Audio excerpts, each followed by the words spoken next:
for some graphics that he'll run through during his presentation. We'll then come back to the mayor for any Q&A for the three. Okay? And Mike, are we going to be passing the mic around? Yes, we will be passing the mic. Where's that here? If you think you could just stay in the middle, or pass it. You'll have to move it like that. Okay, all right. Greg, Yes. is there slack on that cable? This cable right here? No, the mic cable to make sure it can go. I think it's that one on the right with the. No, Oh, to make sure it can move. I see what you're saying. It knocks. Oh, yeah, we're fine. thank you. Mad range. Right? Greg, when you have a moment. Yes. Enjoyed more than Right. Okay, thank you so much. You know, I can't. No, I can't say honestly that any characters really stood out to me. Obviously, kind of football team. I am an unhappy ending guy. If that's the way it is. Wait. I'm an unhappy ending guy, especially. And obviously, sci-fi seems a little bit, but especially with horror films. An unhappy ending for me. But of course, with your story, I don't think people have gone any other direction. You know, maybe could have knocked out a couple of your characters. You know, I did. Third draft. Not totally. Oh, really? Yeah. Okay. I like the whole clone idea there. The super athletes there. I thought that was really cool. It was so weird if there was too much of a stretch. You know, you can run daylights out of them. And obviously they turn the game around. No, totally agree with you there. And that's one thing that I hate is the bad guy always wins, and the movie loses. Yeah. Yeah. The guys just watching for some reason because they didn't have anything else to watch. They tried to the end of Avengers. Right. He's beating them around. And everybody's all of a sudden, ooh, and here comes the reinforcements, and just ends up dissolving. I don't know. At least they killed off Iron Man. Right. So far. So He'll be yeah. different direction. Sure. Yeah. But I agree totally. yeah, I can't. I'm trying to recall now. I guess. Yeah, I don't know if there was any character that stuck out there. Then maybe that would be another criticism too. They were all kind of on the same level. I don't know. Do you think? Do you think you look at like do another rewrite of this, or do you kind of right there? I think that I'm not going to.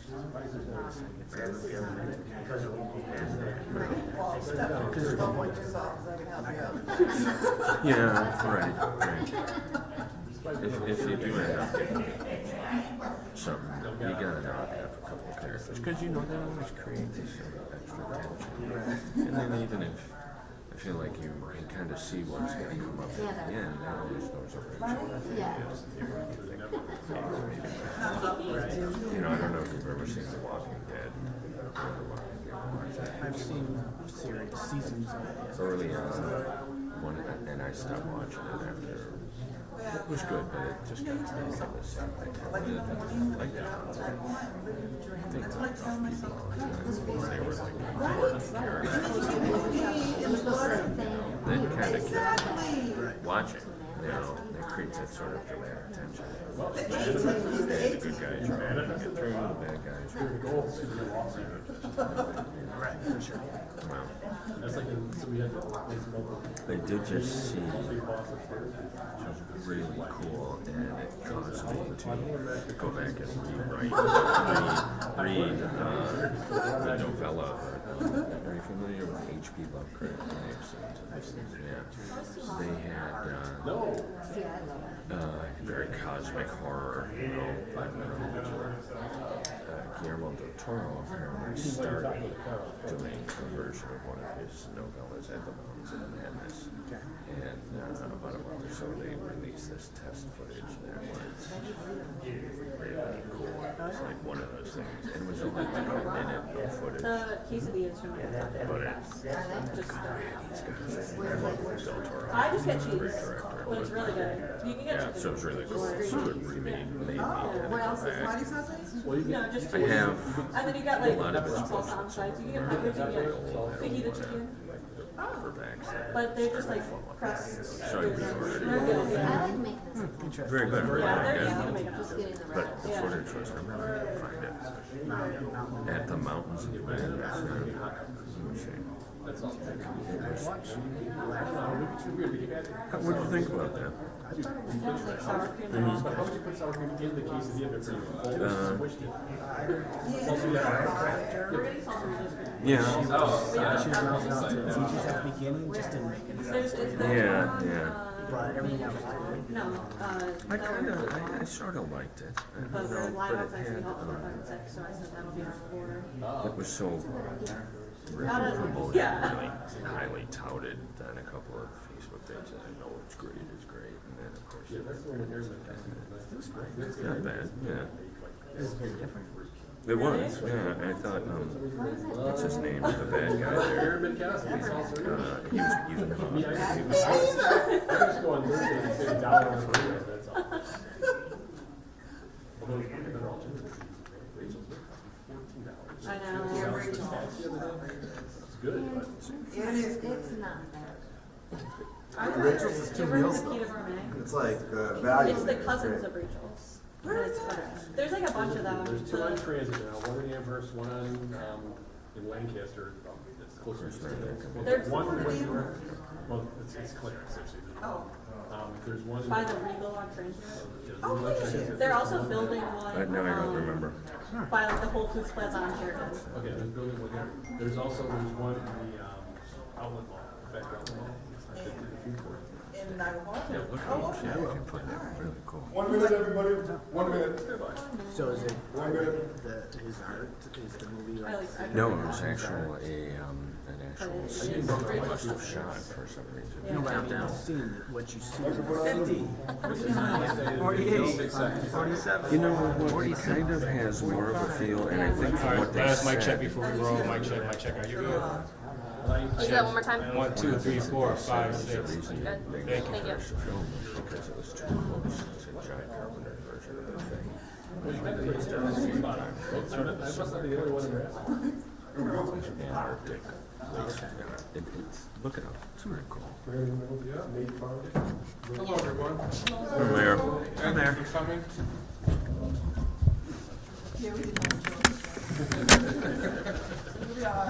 Well, you have a choice.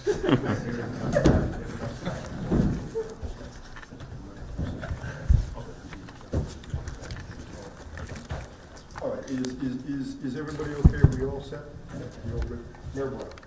Good afternoon. I want to thank the members of the media for joining us here today. I'm joined by Department of Public Works Commissioner Nate Martin and Parking Commissioner Ray Wagner. Also with us is our Deputy Commissioner for Public Works, Henry Jackson, and our Deputy Commissioner for Engineering, Nolan Skipper. We want to provide an initial report on the city's response to the historic snowstorm that started on Thursday, November 17th, and ended on Sunday, November 20th. We're providing this report today. One of the focuses of our new plan is increased communication to the residents of the city of Buffalo. So we want to give our residents the most up-to-date information on this historic snowstorm that we just came through. Before I go any further, though, I'd like to take a moment to honor Mike Muscarella, the city employee who died tragically last Wednesday while helping in the snow removal process. Mike was a dedicated and hard-working city employee, as hard-working as they come. He served the residents of Buffalo for almost 30 years and was loved by many people. to his wife Carolyn, sons Daniel and Christopher, his mother Alice, his many friends and co-workers, please know that you are all in our thoughts and our prayers. Our focus in this briefing is on the performance of the men and women in city government that responded to this federal and state-declared state of emergency. When you look at how our workforce performed in comparison to prior states of emergency, we perform better. But we clearly need to do more because our climate is changing. There is no doubt about that. And these historic storms are becoming more of the norm. During those 4 days, parts of the city, east, west, and north, received over 2 feet of snow. In South Buffalo, Kaisertown, and sections of Lovejoy, over 4 feet of snow fell. By any measure, this is a lot of snow in a very short period of time. Much like the 2 prior above-average winter snowstorms, last week's storm was not your average Buffalo snowstorm, far exceeding what we generally plan for with our snow plan. That said, I mention those previous storms because we learned from them and made adjustments to this season's snow removal operation that proved effective this time around. First, by working with Governor Kathy Hochul to secure state plows early to help assist us on main roads, city plows were able to get into side streets, residential streets, faster. Second, we retained private contractors before the storm hit. That enabled us to haul out snow more effectively and efficiently from South Buffalo, Kaisertown, and Lovejoy. Lastly, our residents. We put out a number of messages to our residents in advance and during the storm regarding travel advisories, travel bans, and parking regulations on side streets. Our residents paid attention. While we did have over 175 mini-tows, most residents followed the guidance that we put out. All of that helped tremendously in plowing and hauling away snow. Again, I want to say a major word of thanks to our residents for their cooperation, their support, and their understanding during this historic storm. More than 48 inches of snow was dumped on South Buffalo, Kaisertown, and Lovejoy over a short period of time. We hauled away close to 8 million pounds of snow. That's 400,000 tons to 4 of 5 approved dump sites. The new site took some time to get approvals, and again, I want to thank the state for assisting us with the additional dump site that we were able to haul snow to. At one point, we had more than 160 pieces of equipment as part of our snow removal response in South Buffalo, Kaisertown, and Lovejoy alone. While a lot of things went right, we have more work to do before the next storm hits. There is no easy answer to removing 4 feet of snow. No plan will ever remove that much snow in a 24-hour period of time. While there are limitations in what we can do with city, county, state, and contracted equipment, we need to focus even more on our communications so that people are prepared and can assist in the response by parking their vehicles properly to slow down the already challenging response to a declared state of emergency. One of the biggest disappointments during this storm was the new GPS technology and its public-facing component. The new system helped plow drivers, but it did not do much for our residents. Without getting too technical, the GPS system in this storm worked for internal snow removal operations and the emergency response, but it did not properly communicate the same data publicly. All the information was there, but it wasn't presented properly. This error is now being fixed, but it's important to understand that this error with the public-facing GPS system did not impact the response by the city workforce to this state of emergency in one little bit. While we are still compiling the total cost of this storm, we spent close to $1.2 million on subcontractors alone, and expect the total cost of the storm to the city of Buffalo to be somewhere over $2.3 million. Given the state and federal emergency declarations, my administration, working with Erie County government, expects to be substantially reimbursed for the significant expense incurred in this response. One of our improvements over past emergency declarations is the quick reporting of costs incurred and the identification of supporting documentation by each city department that was involved in the snowstorm response. Once reimbursed, there will be a budgeted amount of $260,000 in the city budget for snow response events that hopefully do not rise to the point of being a state of emergency. I want to just share also some of the 311 call center data.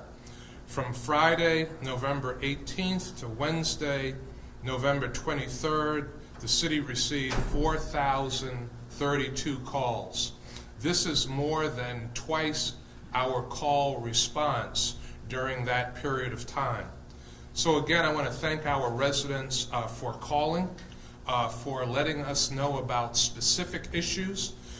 Because of these calls, we got information on residents that needed to get to dialysis appointments, to chemotherapy appointments, residents that needed to get heart medication and had other emergency sorts of situations. And when we got those calls, we were able to provide assistance to those residents. So getting that specific information from residents was also helpful in us partnering to make sure that people stayed safe and had what they need during the storm. My phone keeps beeping here, and just coming in is a message from National Grid that you all should probably report on. National Grid is tracking the windstorm that is expected to hit western New York tonight and into tomorrow. National Grid is expecting power outages as a result of this weather event. National Grid will be holding crews in all barns, and we are securing additional crews to assist with power restoration efforts. So tonight into tomorrow, National Grid is informing us that because of high winds, they are expecting power outages in the city of Buffalo and other parts of the region, I would suspect. Winds are expected to start at around 11 p.m. tonight. It won't be too bad at the start. Winds will increase tomorrow morning at daybreak and should be with us for the duration of the day tomorrow. National Grid says they are expecting wind gusts tomorrow between 50 and 60 miles an hour. With that, I'm now going to turn things over to Department of Public Works Commissioner Nate Martin to tell us more.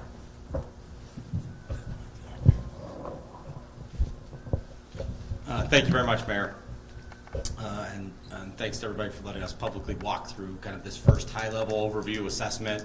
We've been doing a lot of that internally, but this first one I think is important, as the Mayor said, to communicate about what we've kind of just been through in terms of this first storm. But Before I get into that, I certainly want to reiterate what the mayor said about our departed colleague, Mike Muscarella.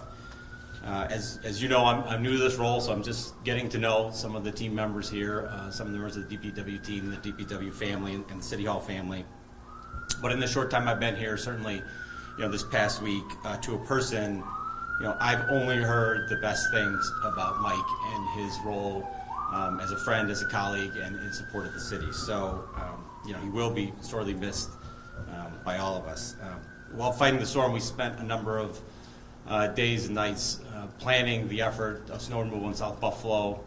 Mike was part of that team at the engineering garage, among others, and I can recall that great energy and passion he brought to the work in terms of just focusing on helping our community, and that spirit just went throughout our team.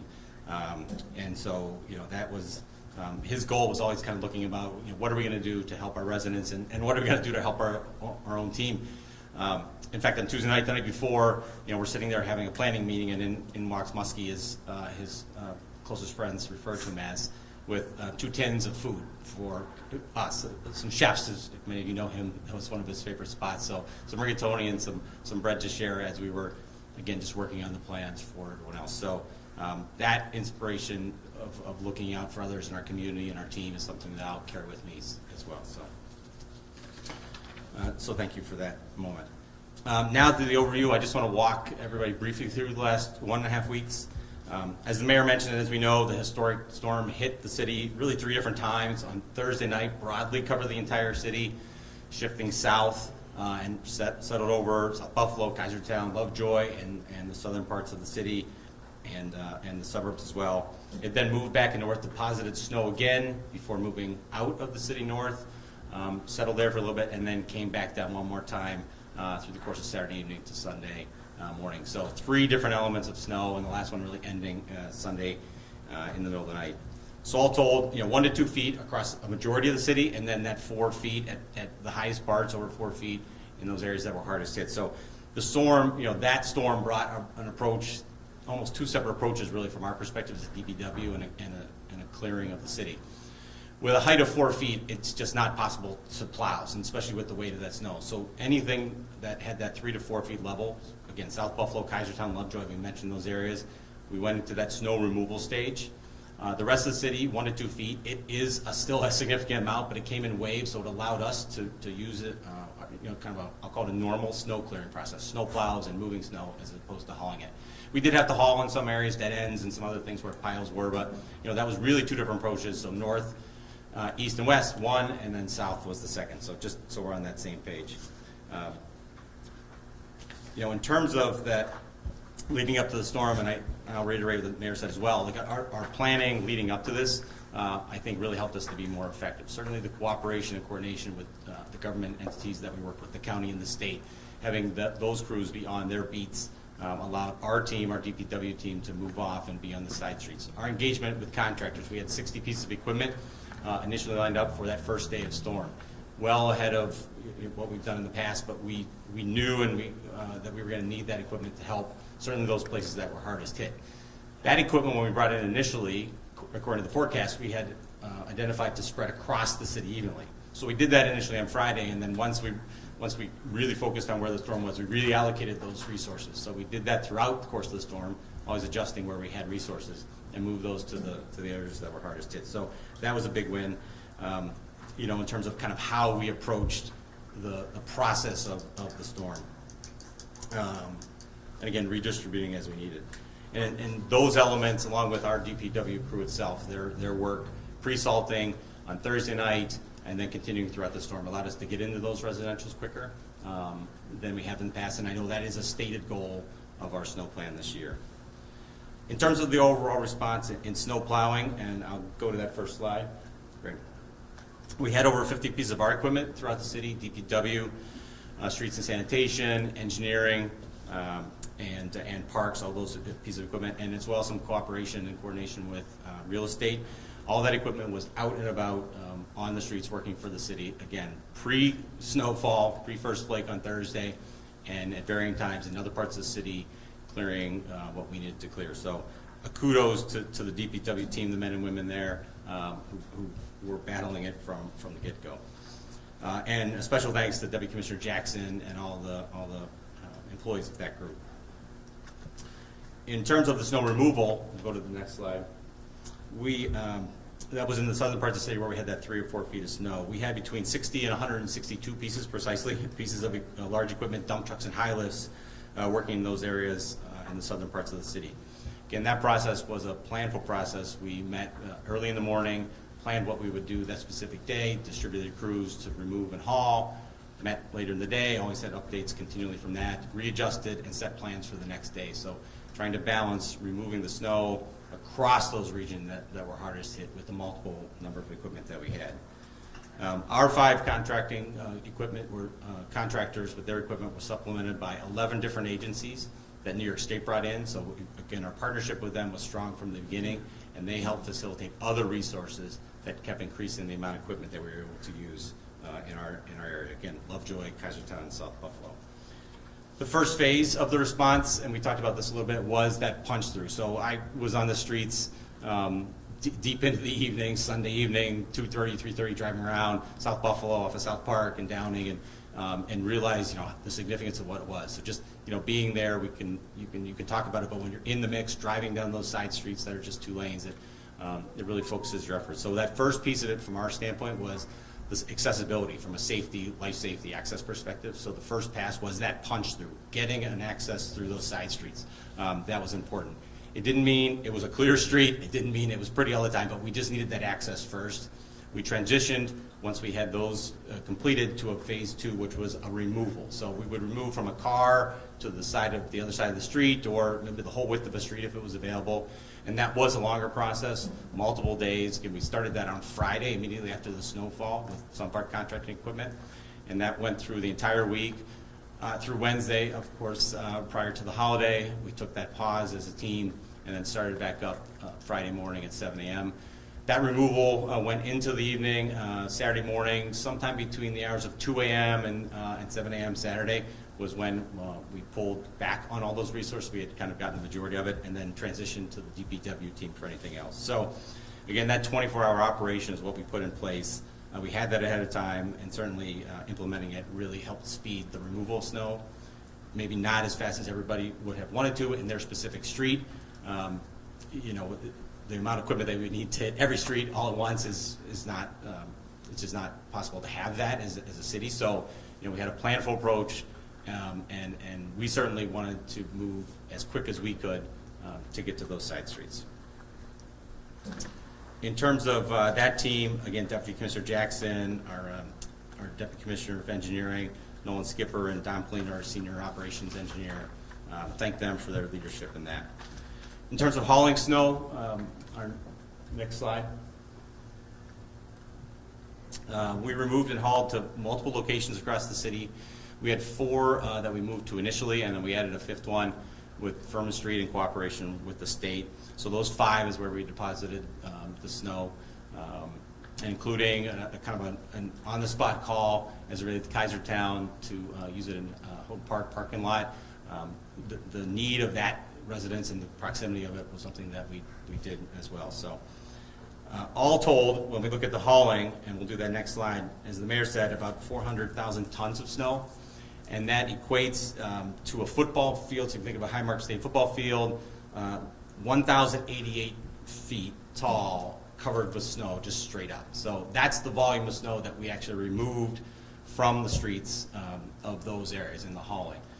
More snow kind of covered the whole geography, but just to give you an idea of perspective of how much that was. So again, starting Friday and continuing all the way through the operation, that pause we had over the holiday, and then starting back to complete on Saturday. In terms of the salt, another data point, we calculated pre-salting and then salting throughout the storm, a total of about 3,100 tons of salt, a little over $131,000 worth, about a little bit more than 1/10 of our annual budget at this point in time, our projected usage. So to give you a perspective of what we did, a little bit of pre-salt, which is effective. We try to do that every storm just to make sure the road conditions are treated initially. And then throughout the storm, and certainly post-storm, once we got the snow out, some of that ice that remained on the streets, it was important to clear that. In terms of mini-tows, I know the mayor said 175 approximately. Great cooperation from the city residents. I'll reiterate what he said, what the mayor said. The city residents listened to us, and it was certainly helpful. We had some mini toes that did slow down some of the progress that we had, certainly, but a lot of good cooperation and assistance, and that made the effort relatively smooth in that standpoint.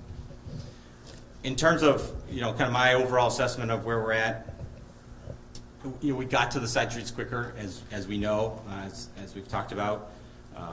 It was difficult across the entire city from the height of the snow. Again, 8 inches is the kind of our snow plan number that we have in there.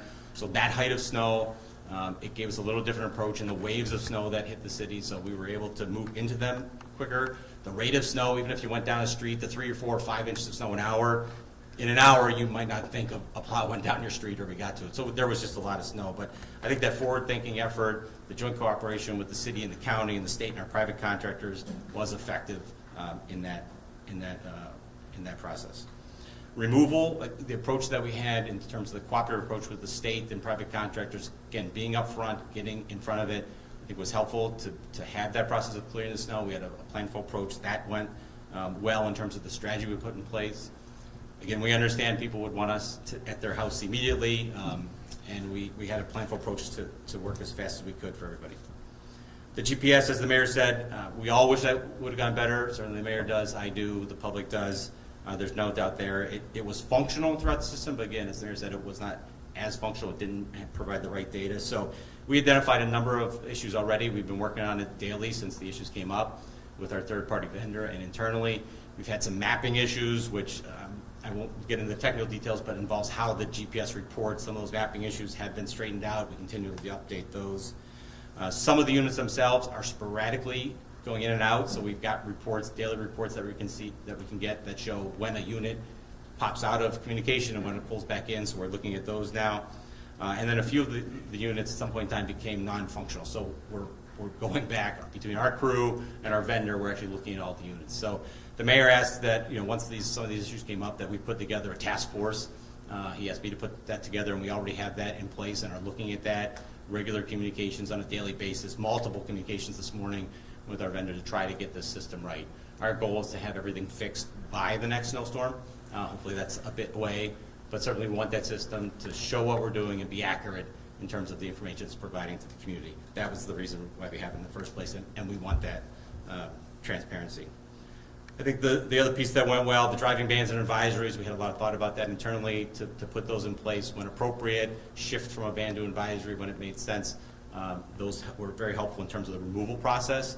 Once we started removing, again, those big trucks and high lifts and dump trucks, they take up a lot of space. So some of the advisories we kept on longer to allow that equipment to move more effectively. Some of the parking adjustments to stop the parking, the alternate parking at times that helped, again, our team from a clearing standpoint, but just the not having someone need to move their car when it just wasn't possible because of the snow. So those were some good adjustments. And then communication. We want to communicate, the administration does, the mayor, certainly our offices, DPW, more often, more effectively. And so we try to give more regular updates of what we were doing just from a knowledge standpoint. So all those, I think, were some of the thoughts that I have in the initial assessment. And then I think one more slide. We talked about the parking already. So, if there's any topics or questions related to parking, I know Commissioner Weidner could introduce or could talk about those as well. So I think that's it from my overall assessment, Mayor.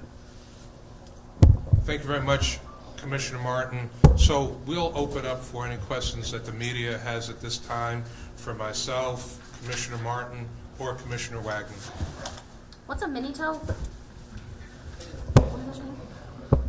It's a tow that's only towed within 500 feet, as long as we can get it relatively close to the place we towed it from.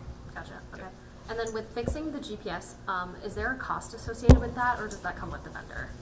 Yeah, there's no cost at this point in time. This is about the functionality of the system, so we've got to update, some of those mapping things, as I mentioned, we're working on, and they're tweaking some of their systems. So there's no additional cost at this point in time. We're just working actively with them. Could you, if you would, tell us again what were some of the glitches specifically? Yeah, again, some technical nature of some behind things, but the map that we used to generate what the public saw wasn't exactly the quick metrics are put into it, so that caused some reporting problems. Some of the units themselves, for some reason, are sporadically turning off and turning on, so we don't exactly know what that is, and they're a quick shut off or a turn back on, so it's random, so it's not always the same unit or at the same time. And then some of them weren't functional, so we've identified those 3 problems. We're able to pull those reports as needed. We're certainly going to be doing it on a daily basis until we get this system fixed. So you're working with the manufacturer? Oh, right now? certainly, yes. Yeah. Hopefully by- With the vendor, yeah. I'm sorry. Hopefully by the next storm. Yeah, Okay. yeah. And then the other thing which we're looking at, and I didn't mention, is we know that the state equipment, county equipment, private contractors are not part of the GPS system, so they don't report. And we think that's a gap that hopefully we can look at. So we're working to see if there's a way that we can temporarily have those units, put into those vehicles as well, that equipment, to help provide a better overall picture to the public of what's happening on the streets. But a lot more difficult. Yeah, very much, more difficult scenario. Has the city considered implementing any sort of a sidewalk plowing program or initiative, taking some sort of role in that? That's been talked about before. We're not looking at that right now. It might be brought up by others, but to implement a sidewalk snow removal plan is going to cost the residents more money. There's a cost to it. So if people want to pay for it, we can do it, but it's going to be pretty expensive. One of the things we heard the day of the horrible accident where Michael Mascarello was killed was that a lot of these snow removal, people working to remove the snow were working long hours, they were overworked. Is there any plan in place for the future to call in more people, more manpower? Well, and I'll let Commissioner Martin speak to this. But a lot of manpower was called in. At one point in South Buffalo alone, 162 pieces of equipment. So it wasn't just city workers. It was private contractors that the city retained. It was state employees. It was private contractors that the state retained. But I think what the public needs to know is a historic snowstorm, people are working around the clock. That's the only way it happens. And even with people working around the clock, there are some people that are incredibly impatient with the work that has to be done to try to clear streets. And what they also need to know is that every city employee is their neighbor. And so they want the snow plowed, they want the snow hauled, they want the city opened up just like anybody else, and in some cases more than everybody else. That's their job. That they care about what they do. And people are working their hardest to make a difference for their neighbors and for their city.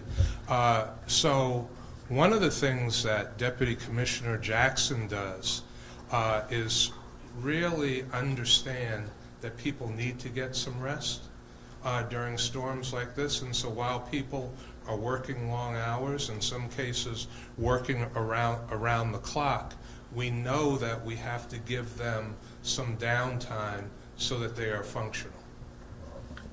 I spent majority of the storm at county pressers, and they made it pretty clear that they aren't responsible for city roads, but as climate trends continue and South Buffalo seemingly is getting hit more and more frequently, do you need more support from the county and state?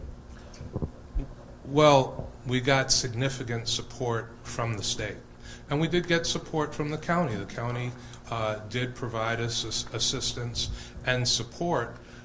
But it's also important to realize with a historic storm of this magnitude, no community, Buffalo, Erie County, none of the municipalities in western New York would have been able to get through this storm without significant state support.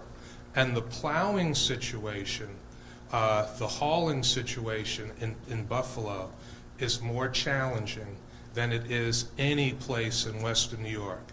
The population is denser, the homes are closer together, there are less places to plow snow, the streets are narrower, but I think Commissioner Martin is chomping at the bit to get in. Well, I mean, certainly the streets in certain parts of the city are very narrow, and island streets, and it just presents that challenge. Streets in newer communities may be 36, 38 feet wide. We have a lot of streets that are in their low 20s in terms of the width of the street. That's just a difficult scenario when there's a little bit of snow, not to mention when there's a lot of snow. So that has made it difficult. In terms of resources, yeah, the partnership is what made that successful to the point. As much as it was, continued partnership would be important. And to your point about working hours as well, so contractors schedule breaks into their staff, third-party contractors do, and I know the state does as well, so that's taken into consideration. And Commissioner Martin, this was your first major storm as commissioner. What have you learned and what will you change going forward? Well, you know, I mean, some of the things that I'm going to change, and thank you for the question, are what I've seen in terms of our response and our plan for this. I think we did some really good things this time, and I can't speak to historically what we've done. The mayor and others can do that, so I think it's kind of thinking about what went well, what went okay, and then what didn't go well and what we can improve. So we looked at it in terms of, you know, here's a problem, let's solve the problem, and in that solving, do you identify another issue that you have to work on? So it's almost working on each issue at a time. So the lesson learned is just look at the big picture, but then figure out how to just tackle each one and separate it into parts. So the first major storm, or the first storm, was a big one, but I think it allowed me to see some of those issues, but then also personally see the dedication of the team that is here, that I'm fortunate enough to be a part of, who are dedicated to the residents and this community. So from the leadership to those individuals who are driving the plows, I've met a number of them along the way this month, and those men and women are here for the residents of the city, and that's really a great spirit to have, and it encourages me to just work harder. So besides an update on that, or fixing the problem with the GPS system, what else is in the works for the next time around? Well, let me dovetail on. So again, the GPS system was to provide transparency for the public. It has absolutely nothing to do with our snow response. So whether that existed or didn't, that would not improve the response. What we did that was different is, thanks to the meteorologists and the media, we knew early that this historic heavy snow was coming. So it gave us the ability to plan with the state and the county. And as I mentioned, no community could have gotten through this storm without the significant state support that came in. So we knew exactly where we needed support from the state. We asked for it early. Governor Hochul and her staff gave us every resource that we asked for.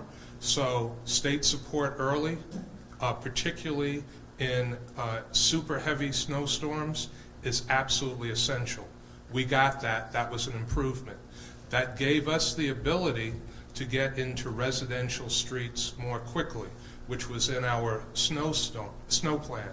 Now, getting into the residentials more quickly in this storm might not have been noticed by the residents because you had snowfall at 3, 4, 5 inches an hour. So as soon as you get in, that street is covered again with snow, but we did get in more quickly, so that was an improvement. And then retaining private contractors early. We had private contractors, snow removal contractors, retained before the snow hit. They were ready to go day one. When the snow hit, 60 pieces of equipment from private contractors. That was an improvement. That was something that worked well. And Commissioner Wagner in parking was able to retain towing contractors to assist with the towing effort if we had needed it. Hopefully, we wouldn't, but we did get good compliance, only 175 mini tows, but we did have contractors in place if we had a problem with vehicles parked illegally. We are good? I have two questions real I quick. think she wanted Commissioner Wagner to. Yeah, just real quick. So to the residents who call us, nothing's perfect, obviously. This was an historical storm. The snow was heavy. There were so many things working against you. Obviously, you guys worked really hard. But to those who call us and email us, all of us all the time, complaining about the side streets, you're saying that the rate of the snowfall is just, you did the best you could. we worked hard. Yes, our team worked hard. So we did the best at that moment. And we're going to go back and look, okay, how do we do it better next time? I mean, that's the approach that I want to take and I know our team will take. We got there faster. Okay, how can we improve that next time? Is it a different approach? Is it a different type of equipment that potentially is used in some cases? So we're going to look at that specifically. But again, before that, just back to that, again, these concerns about side streets. Residents need to be reasonable. They need to understand what we're dealing with. So is it normal snowfall or is it historic snowfall? If it's normal snowfall, you should have a certain expectation of when your side street can be cleared. If it's historic snowfall with driving bans and travel advisories and a situation where people aren't supposed to be driving anyway, then the expectation of having side streets completely cleared when snow is falling at 3, 4, and 5 inches an hour is not reasonable. Geotab and Mapbox for the GPS system, they've worked with other cities. They are the front-facing side of this. Were they equipped to help the city in the capacity that you guys were hoping for this storm? We're with the GPS system is really what you're referring to. You mentioned a couple names there. The system is a functional system. We're reviewing it.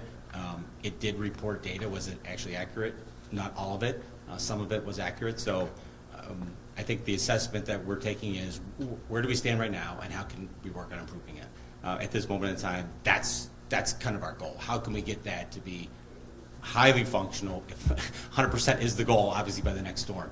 That's really where we want to move that. So we're working with them. They're working with us. They're bringing resources. We have a dedicated person that they've assigned to work with our team at this point in time. That's different, I think, some other municipalities that they've been working with. So we're going to work aggressively with them to get the system better. So it's not you're looking past this. You're not saying, hey, you screwed up, we're gone. No, at this point in time, we're going to keep the system up in operation. We're going to keep it live. We're going to keep showing the data, and we're going to keep working on making the data better. Okay. And is there any budgetary concern in the short term with how much was spent by the city? I know the FEMA money takes some time to get to you guys. Anytime you spend more than is budgeted and you spend in a way that is unanticipated, it is a concern. We're looking at costs of over $2.3 million on this storm. And, we will be working with the state and with the county for FEMA reimbursement and hopefully to get reimbursed as quickly as possible. But the anticipated rate of reimbursement, even if we get fully reimbursed, is 75% of what we expended. And was anybody ticketed for not plowing sidewalks? There were some tickets for not plowing sidewalks.